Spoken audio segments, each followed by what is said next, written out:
Hello mga ka-farmers, welcome back to my YouTube channel. So ngayong araw na ito mga ka-farmers is magtatanim naman ako ngayon ng aplad kangkong o rambu seeds.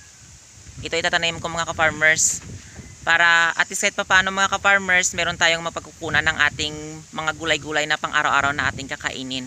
So kapag dito lang tayo sa probinsya, sipag-sipag at syaga lang mga ka-farmers. So mga ka-farmers, dito ko itatanim itong ang aplad kangkong. Ayan. Kahit pa paano mga ka-farmers, mabilis dito lumaki yung yung kangkong kasi yung lupa dito mga ka-farmers is tambak yung lupa dito. Ayan, marami ng mga damo na tumubo dito at ito, yan. So kahit pa paano mga ka-farmers, yung lupa dito is mapakikinabangan din. Ayan.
So ayan mga ka-farmers, tapos ko ng taniman ng kangkong.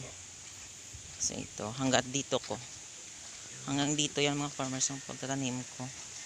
Ayan. Yan, dito yung kabuuhan niya mga ka-farmers. Ayan.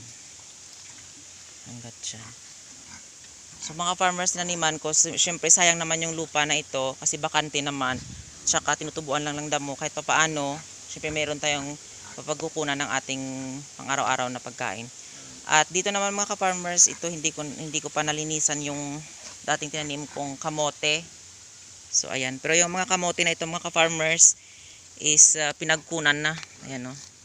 Merong humingi, ayan, kinunan na nila. At saka yung iba mga ka-farmers, pinapakain ko din sa aking mga alagang native pigs. Ayan. Pinapakain ko sa kanila kapag tanghali. Ito yung kanilang snacks. Ayan. So ayan mga ka-farmers, 3 beses ko na po itong kinunan.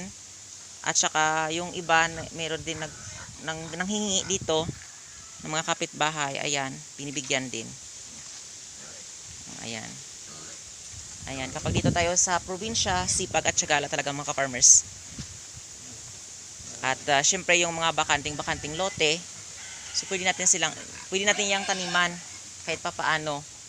Para kahit papaano, pagdarating na mga ilang buwan, ilang weeks, meron na tayong maaani na pang araw-araw natin na makakain. Kapag dito lang tayo sa probinsya, sipag at tiyagala talagang puhunan natin. Hindi tayo magugutom dito mga ka-farmers.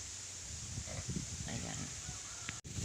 Maraming salamat sa walang sawang pagsusupport at panonood nyo sa aking YouTube channel. And don't forget to like, share, and subscribe to my YouTube channel. Happy farming mga ka-farmers!